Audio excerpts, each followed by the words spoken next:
بسم اللہ الرحمن الرحیم رب اشرح لی صدری ویسر لی امری واحلل عقدۃ من لسانی یفقهوا قولی ان الحمد للہ نحمده ونستعینه ونستغفره نحمده عز وجل ونشکره على فضله المدرار ونعمه الغزار ونصلي ونسلم على سيدنا ومولانا خاتم انبیائه واشرف رسله سیدنا و نبینا و مولانا محمد المصطفى المختار فهو خیار من خیار من خیار صلی اللہ تعالی وبارک وسلم علیہ وعلى آلہ الاطہار وصحابتہ الابرار المہاجرین منہم الانصار والتابعین ومن تبعہم بإحسان ما تعاقب اللیل والنہار اما بعد فاعوذ باللہ من الشیطان الرجیم بسم اللہ الرحمن الرحیم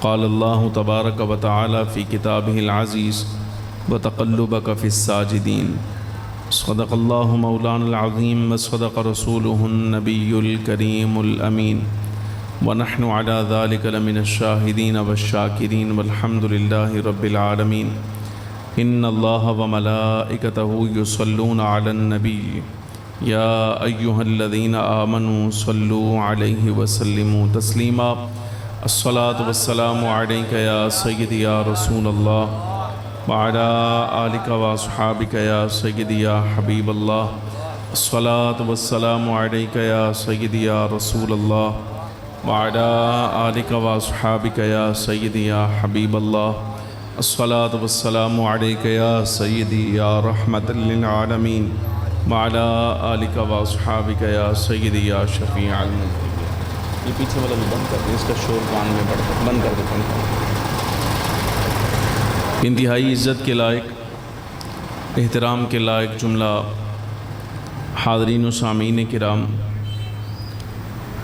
قرآن عزیز فرقان مجید کی سورۃ الشعراء سے ایک آیہ مبارکہ آپ کے سامنے تلاوت کرنے کا شرف حاصل کیا ہے۔ دعا فرمائیں اللہ تبارک و تعالی حق بیان کرنے کی توفیق عطا فرمائے، اور جو کچھ گزارشات عرض کرنا چاہتا ہوں مالک و مولا ہمیں اس کے مطابق اعتقاد رکھنے کی اور عمل کرنے کی بھی توفیق عطا فرمائے۔ گزشتہ برس ماہ ربیع الاول میں حضور پرنور سید العالمین صلی اللہ علیہ وبارک وسلم کے ذکر خیر کے لیے یہاں مدعو کیا گیا، بلایا گیا، مگر اس سال بخار کی کیفیت کی وجہ سے ماہ ربیع الاول شریف کے جتنے پروگرام تھے وہ سارے کے سارے چھوڑ دیے تھے۔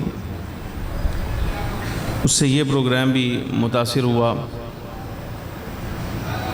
تو یہ ایک قرض میرے ذمہ تھا جس کا اتارنا میرا دینی فریضہ تھا۔ میں آج کی اس نشست میں محترم المقام عزت مآب حضرت علامہ پیر سید توصیف احمد شاہ صاحب مد ظلہ العالی کا شکر گزار ہوں کہ انہوں نے مجھے اس نشست میں بار دیگر یاد فرمایا،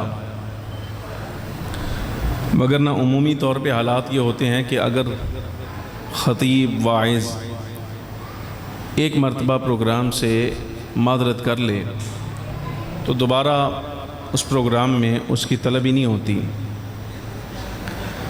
لیکن چونکہ میری یہاں آپ کے ساتھ گفتگو اور حاضری کا توسط علامہ عادل شوکت صاحب تھے غالباً اور علامہ سلطان رضا صاحب، ان دونوں بزرگوں کے توسط سے یہاں اس پروگرام میں حاضر ہونا تھا، اور ان کو معلوم تھا کہ میں نے جو رخصت طلب کی ہے وہ عذر صحیح کی بنا پر کی ہے۔ چونکہ وہ صاحبان اور بزرگ جانتے ہیں کہ میں پیشہ ور واعظ نہیں ہوں، یعنی جیسے جس بندے کا کام صبح و شام صرف اور صرف واعظ اور خطابت ہوتا ہے، میں اپنی عادت میں، مزاج میں اور ڈیوٹی میں مدرس آدمی ہوں۔ یہ ایک ڈیوٹی اور اس کے علاوہ اور بہت ساری ڈیوٹیاں چونکہ میرے ذمہ ہیں، تو سمجھیے کہ میں حالت اضطرار میں یہاں اس کرسی خطابت پر بٹھا دیا گیا ہوں۔ نہ میرے پاس خطیبوں والا لہجہ ہے، نہ ان جیسا سر ہے، نہ ان جیسے حافظے ہیں میرے پاس، اور نہ ہی ان جیسے الفاظ ہیں۔ ہر ایک لفظ جو پچھلے لفظ کے ساتھ ملا ہوتا ہے اور اس طرح سے ایک پوری چین اور کڑی بنا کر پیش کی جاتی ہے۔ لیکن بہرحال میں اپنی زبان کے ساتھ حضور پرنور سید العالمین صلی اللہ علیہ وبارک وسلم، آپ صلی اللہ علیہ وبارک وسلم کے جملہ اصحاب اور امام الانبیاء صلی اللہ علیہ وبارک وسلم کی اہل بیت کا ثنا خواں ہوں اور تعریف کرنے والا ہوں، تو اپنی عادت اور مزاج کے مطابق جو گفتگو آپ کے سامنے جو میرا مزاج ہے عرض کر سکوں انشاءاللہ تعالی وہ پیش خدمت کروں گا۔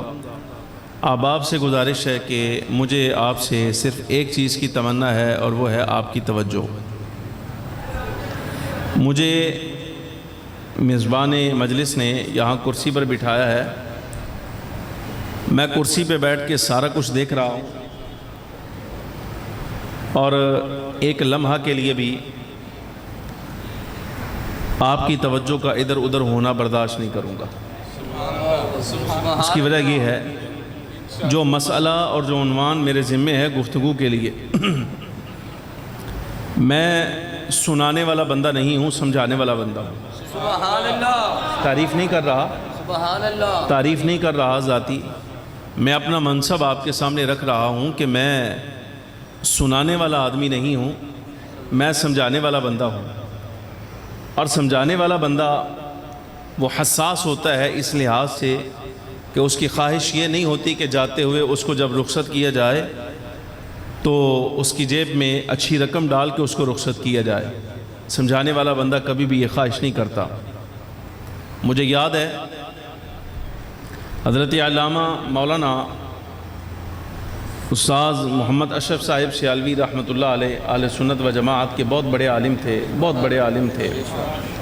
میں نے باقاعدہ ان سے شرف تلمذ نہیں ہے مجھے، لیکن قلبی عقیدت بہت زیادہ ہے ان سے، تو مجھے ان سے پڑھنے والے ان کے صاحبزادوں کے ساتھ میرا بڑا اچھا تعلق ہے۔ میں جاتا ہوں ان کے ہاں تقریر کرنے کے لیے، اور یہ سمجھیے نصیر الدین صاحب تو ان کے بڑے صاحبزادے تھے، بشیر الدین صاحب، فرید الدین صاحب، ان کے ساتھ ایسا تعلق ہے بحمداللہ تعالی علماء موجود ہیں۔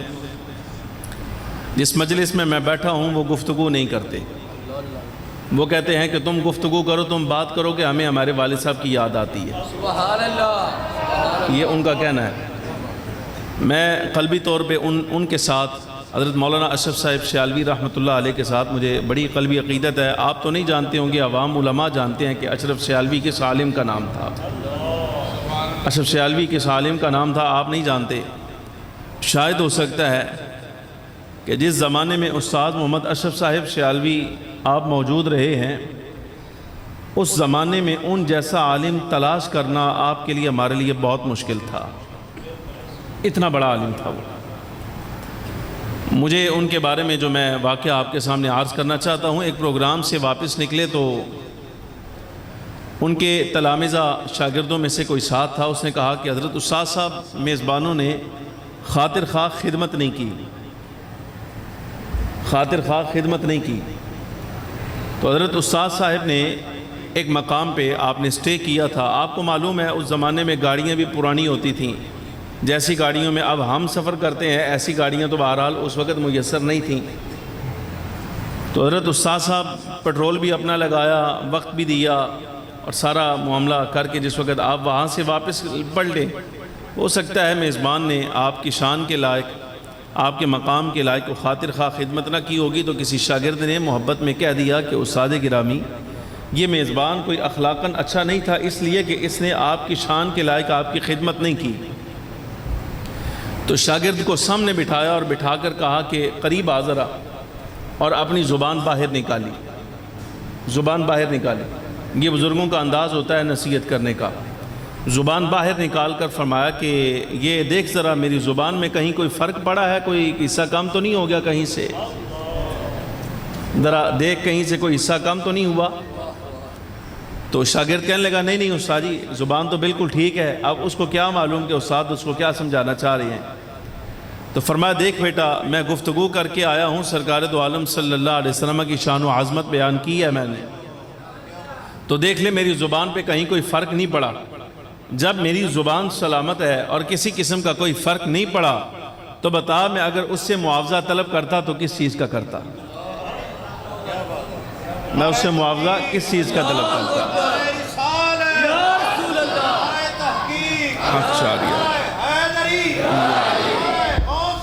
یا غوث اعظم دستگیر پیر مہمداد، گزارش سمجھ آئی کہ نہیں آئی؟ تو ہم بہرحال ایسے لوگوں سے متاثر ہیں اور ایسے ہی لوگوں کی تربیت یافتہ ہیں، اس لیے جو باتیں آپ کے ساتھ کرنی ہے، موضوع عنوان بہت بڑا ہے۔ عرض کر رہا ہوں بار دیگر آپ سے کہ آپ کی جو ایک لمحے کی بھی نظر انداز کرنے کی عادت ہے، برداشت نہیں کریں گے۔ ہمیں یہ شکوہ ہے اہل سنت و جماعت سے، یہ شکوہ ہے یعنی عوام سے، علماء سے نہیں۔ کئی عوام بڑے اچھے ہیں، اللہ تعالیٰ ان کو سلامت رکھے، اس لیے کہ آپ دیکھیں نا میرے جیسا بندہ، اب میری آپ کے ساتھ کسی قسم کا کوئی تعلق نہیں ہے، کوئی رشتہ داری نہیں ہے، میں جس علاقے کا رہنے والا ہوں شاید ہو سکتا ہے آپ کبھی وہاں گئے ہوں، لیکن میرے ساتھ تو کوئی ملاقات نہیں ہوگی، مجھے تو آپ نے نہیں دیکھا ہوگا، نہ آپ مجھے جانتے ہوں گے۔ اور ایسے ہی میں بھی اس مسجد میں پہلی مرتبہ حاضر ہوا ہوں، میرا تو کوئی سابقہ یہاں پر حاضری کا کوئی موقع نہیں، لیکن یہ دیکھیے ایک اچھا وسیلہ ہے کہ اہل سنت و جماعت کا پیغام پہنچانے کے لیے، عقیدہ بتانے کے لیے، نبی علیہ السلام کی شان و عظمت کا اظہار کرنے کے لیے، آپ کے ایمان کی حفاظت کا انتظام کرنے کے لیے کہ جتنا اہتمام ہے سارا کا سارا مسجد منتظمین نے کیا، شاہ صاحب نے کیا ہے نا، سمجھ آ رہی کہ نہیں؟ اب باقاعدہ ظاہر ہے آپ آباد تشریف لائے ہیں، لنگر کے ساتھ آپ کی ضیافت بھی ہوگی، جو بچے پڑھ رہے تھے ان کی خدمت کی گئی ہے، یہ سارا کا سارا تعاون جو کچھ ہوا ہے مسجد والوں نے کیا۔ گزارش سمجھ آ رہی کہ نہیں آ رہی؟ تو یہ اللہ تبارک و تعالیٰ کا کوئی کم احسان نہیں ہے، عوام میں ایسے لوگ بھی موجود ہیں، انتظام وہ کرتے ہیں، عقیدہ پہنچانے کی ذمہ داری ہماری ہوتی ہے، ہم آ کے پہنچا دیتے ہیں آپ کو۔ ہم اپنے علاقے سے اٹھ کے آتے ہیں آپ کی دعوت پر اور یہاں بیٹھ کے آپ کو عقیدہ سمجھا کے چلے جاتے ہیں۔ اب اس میں ہمارا تو بولنے تک کی عادت ہے نا، ہم نے تو بولنا ہے صرف، لیکن بڑا اہتمام یہ دیکھیں مسجد سجانا، ساؤنڈ کا اہتمام کرنا، لنگر کا اہتمام کرنا، جو حاضرین بیٹھے ہیں بچے پڑھ رہے ہیں ان کی مالی طور پر ان کی حوصلہ افزائی کرنا، علماء موجود ہیں ان کی عزت افزائی کرنا، یہ سارا کا سارا جو میزبان مجلس ہوتا ہے، میزبان اجلاس ہوتا ہے، اس کی طرف سے ہوتا ہے۔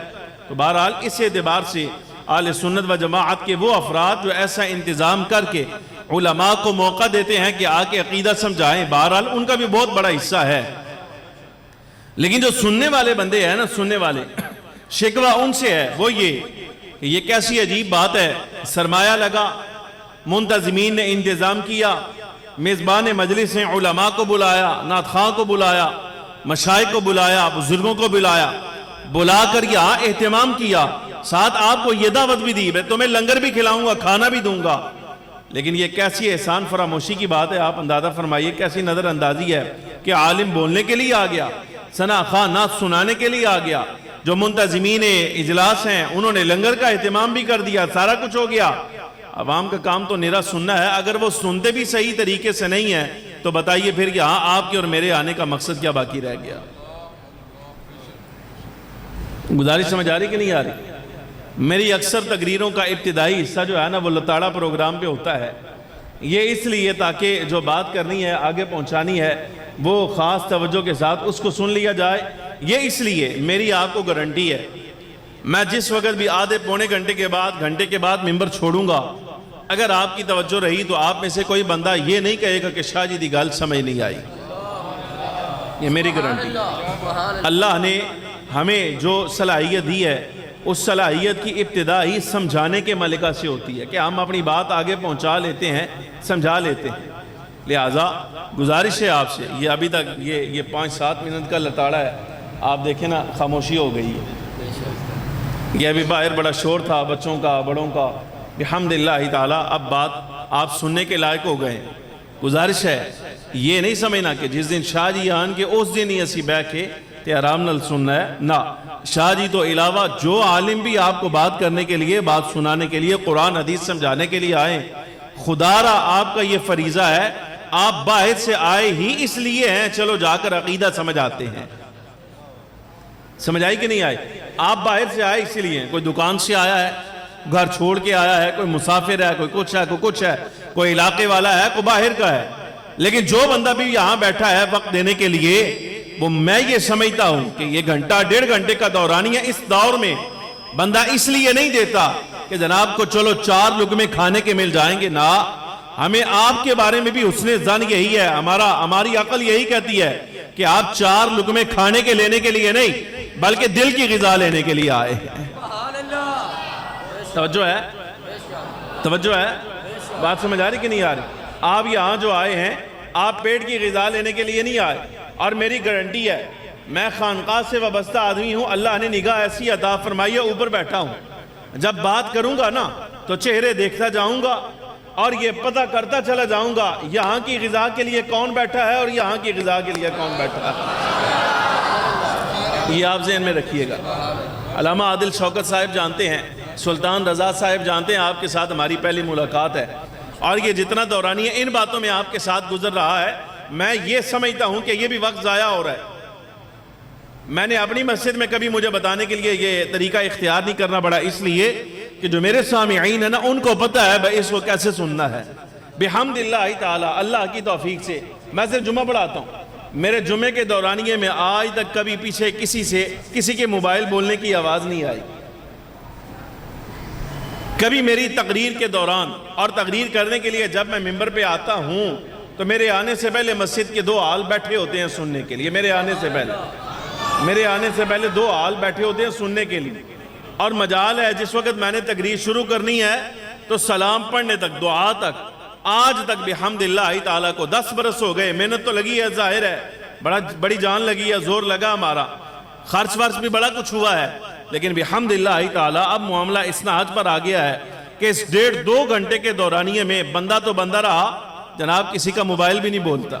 سبحان اللہ۔ سمجھ آ رہی کہ نہیں آ رہی؟ آپ سے گزارش ہے کہ مسئلہ آپ توجہ کے ساتھ سن لیں گے نا بات سمجھ آ جائے گی۔ گرامی قدر حاضرین، وقت ضائع کیے بغیر گزارش، آج جو عنوان بندہ ناچیز کے ذمہ ہے آپ کو سمجھانے کے لیے، وہ ہے نبی پاک صلی اللہ علیہ وبارک وسلم کے والدین کا مقام و عظمت۔ سیدہ آمینہ اور حضرت سیدنا عبداللہ سلام اللہ علیہما، امام الانبیاء صلی اللہ علیہ وسلم کے والدین کریمین، اللہ تبارک و تعالی جل وعلا نے آپ صلی اللہ علیہ وبارک وسلم کے والدین کو کیا مقام عطا فرمایا، کیا شان عطا فرمائی، ان کا حق عظمت کیا ہے، ان کی جلالت کیا ہے، عند اللہ ان کا رتبہ کیا ہے، اور رب العالمین جل وعلا نے انہیں کن عزتوں سے نوازا ہے۔ آج آپ کے سامنے اس موضوع کا اظہار کرنا ہے۔ آپ فتنوں کے دور میں جی رہے ہیں، یہ میری گفتگو کا ابتدائیہ ہے، اس کو اخلاص کے ساتھ سماعت فرمائیں، یہ ہمارا درد دل ہے جس کا اظہار ہم آپ کے ساتھ کر رہے ہیں اس وقت میں۔ گرامی قدر حاضرین، ہم فتنوں کے دور میں جی رہے ہیں، یہ فتنے کا دور ہے، آپ عوام ہیں، ہم بھی آپ کے ساتھ ہیں، ہمیں معلوم ہے کہ اس وقت مالی اعتبار سے، معاشی اعتبار سے جو حالات ملک کے ہیں، اندرون ملک جو حالات ہیں، خانہ جنگی کے قریب آ گئے ہیں، لیکن اس سے زیادہ، یہ تو ہے نا روٹی کا مسئلہ، اس سے زیادہ اس وقت ہمیں جن مسائل سے پالا پڑا ہوا ہے گرامی قدر حاضرین، وہ ہے ایمان کا فتنہ۔ سمجھ آ رہی کہ نہیں آ رہی؟ روٹی کا فتنہ تو اپنی جگہ رہا، وہ تو ہے ہی ہے، وہ آزمائش ہے، ایک طرح سے یہ لغار ہے پوری دنیا سے اس خطے پر کہ یہاں کے بیٹھنے والوں کی بھوک اتنی بڑھا دی جائے اور روٹی اتنی کم کر دی جائے کہ یہ خود ایک دوسرے کے گریبان پکڑتے رہے، اور انتہائی معذرت کے ساتھ یہ آپ کو آپس میں گریبان تک پہنچانے والے خاص طور پہ وہی لوگ ہیں جن کو ووٹ دے کے آپ نے اوپر پہنچایا تھا۔ جن کو آپ نے ووٹ دے کر اوپر پہنچایا تھا اور جن کی نسلیں آج بڑی بڑی لگژری گاڑیوں کے اندر پھر رہی ہیں اور پرائیویٹ جیٹ طیاروں کے اندر جن کے سفر چل رہے ہیں، یہ اور کوئی نہیں، یہ وہی عوامی نوکر ہیں جن کو ووٹ دے کر آپ نے اور میں نے اوپر پہنچایا ہے۔ انہوں نے ہماری روٹی کا مسئلہ بنا دیا۔ اور ایک گزارش اور ہے، دوسرا فتنہ جس کے بارے میں آپ کی توجہ دلا رہا ہوں وہ عقیدے پر ڈاکہ ڈالنے والوں کا فتنہ ہے۔ ایک دور وہ تھا جس دور میں ہمیں وہابیوں کے ساتھ پالا تھا، ہماری ٹکر تھی وہابیوں کے ساتھ۔ آپ کو آواز آ رہی ہے نا، سمجھ بھی آ رہی ہے؟ تو لہذا اس سے بے نیاز ہو جاتے ہیں آپ بھی اور میں بھی، تاکہ میں آپ میں سے ہر بندے کو دیکھتا چلا جاؤں اور آسانی سے بات کرتا چلا جاؤں، اس کی فکر ختم ہو جائے۔ اگر آپ کو آواز آ رہی ہے تو آپ کو مسئلہ سمجھانا مقصود ہے، آپ کو سمجھ آنی چاہیے، باہر والوں کی خیر ہے۔ گرامی قدر حاضرین، ایک زمانہ وہ تھا کہ جب ہمیں عقیدے کے اعتبار سے سامنے جس دشمن کا سامنا تھا، جس دشمن کے ساتھ ہمارا مقابلہ تھا، یا تو اس کا تعلق کسی دارالعلوم کے ساتھ تھا، سمجھ آ رہی کہ نہیں آ رہی؟ بوری بسترے والی کوئی جماعت تھی، یعنی تبلیغی جماعت، سیدھی بات ہے، دارالعلوم دیوبند کے پڑھے ہوئے یا اس سکول آف تھاٹ کے ساتھ یا اس نظریے کے ساتھ تعلق رکھنے والے، اس وقت تک ہمارے مناظرے، ہمارے مکالمے، ہمارے مباحثے، ہماری ساری جتنی ابحاث ہیں، یہ ساری کی ساری ان کے ساتھ تھی، ان کے خلاف تھی۔ سمجھ آ رہی کہ نہیں آ رہی؟ یا اس کے علاوہ اگر آپ چلیں تو ہمارا مکالمہ، مباحثہ اور مناظرہ ان لوگوں کے ساتھ تھا کہ جنہوں نے سرکار دو عالم نبی محتشم صلی اللہ علیہ وسلم کے اصحاب پر کفر کا الزام دے دیا تھا کہ صدیق اکبر مسلمان نہیں رہے، حضرت فاروق اعظم مسلمان نہیں تھے، حضرت عثمان غنی مسلمان نہیں تھے، یا جناب والا وہ لوگ جنہوں نے نبی پاک صلی اللہ علیہ وبارک وسلم کی محبت اہل بیت کا نعرہ لگا کر نبی پاک صلی اللہ علیہ وبارک وسلم کے اصحاب پر تان طنز کیا۔ ہمارا مناظرہ مکالمہ ان لوگوں کے ساتھ، ان رافضیوں کے ساتھ تھا جن کی ابتدا یہود سے ہوئی تھی اور انتہا جناب والا فارس تک آ کر ہو رہی ہے۔ سمجھ آ رہی کہ نہیں؟ جن کا وزیر اعلیٰ بھی آج اپنا ہے، سمجھ آ رہی کہ نہیں؟ تبھی مسئلہ سمجھ آ رہا ہے کہ توجہ ہے؟ ہماری گفتگو ایسی ہوتی ہے، یہ بنیاد ہے، ابھی توجہ کے ساتھ اس کو سماعت فرمائے۔ یا ہمارا عقیدے کا اختلاف تھا غیر مقلدین کے ساتھ، دیابنہ کے ساتھ یا رافضیوں کے ساتھ، اور اس زمانے میں جو یہ لغار ہوئی ہے، جو پریشانی کا سبب ہے نا، وہ یہ کہ اب ہمیں فکر لاحق ہو گئی ہے اہل سنت و جماعت کا ہی نام لینے والے، یعنی ہماری جماعت میں، اہل سنت و جماعت میں کچھ ایسے بے ایمان جو ہیں وہ ظاہر ہو گئے ہیں، جو نعرہ سنی ہونے کا لگاتے ہیں، لبادہ بھی اہل سنت والا پہنتے ہیں، ان کی دستار اور جبہ بھی اہل سنت والی ہے، اور ان کے سامنے جو عوام بیٹھی ہے سننے والی، یہ بھی اہل سنت عوام ہے۔ لیکن تعجب کی بات یہ کہ جب ان کے منہ سے جملہ نکلتا ہے تو یا دیابنہ کی حمایت میں نکلتا ہے، یا غیر مقلدین کی حمایت میں نکلتا ہے، یا ان کے نظریات جو ہیں وہ رافضیوں شیعوں کے ساتھ ملنے والے ہیں۔ تعجب کی بات یہ ہے اس وقت ہمیں جس الغار کا سامنا ہے وہ اہل سنت و جماعت کے اندر سے اٹھ رہی ہے۔ اب ہماری پریشانی کا سبب وہ ہے، لیکن اگر آپ تسی ترگڑے رہو، اگر تسی ترگڑے رہو، یعنی آپ اپنے ایمان کی حفاظت کرتے رہیں، آپ ہمیں یہ گارنٹی دے دیں، آپ یہ گارنٹی دے دیں کہ آپ غیر مقلدین سے اپنے آپ کو خود بچا لیں گے، آپ دیابنہ سے خود اپنے آپ کو بچا لیں گے، آپ رافضیوں سے اپنے آپ کو خود بچا لیں گے، آپ ان کے نظریات پر نہیں چلیں گے، تو ہم آپ کو گارنٹی دیتے ہیں ان قریب ہم ان لوگوں کو بھی ننگا کر دیں گے کہ جو لوگ اہل سنت و جماعت کا نام تو لیتے ہیں لیکن جب عقیدہ بیان کرتے ہیں تو غیروں کا بیان کرتے ہیں۔ بے شک نعرہ تکبیر، ہم ان کو لے آئیں گے باہر، نعرہ رسالت، نعرہ تحقیق، نعرہ حیدری، عقیدہ اہل سنت، عقیدہ اہل سنت، عقیدہ احمد رضا، عقیدہ احمد رضا۔ مسئلہ سمجھ آ رہا ہے کہ نہیں؟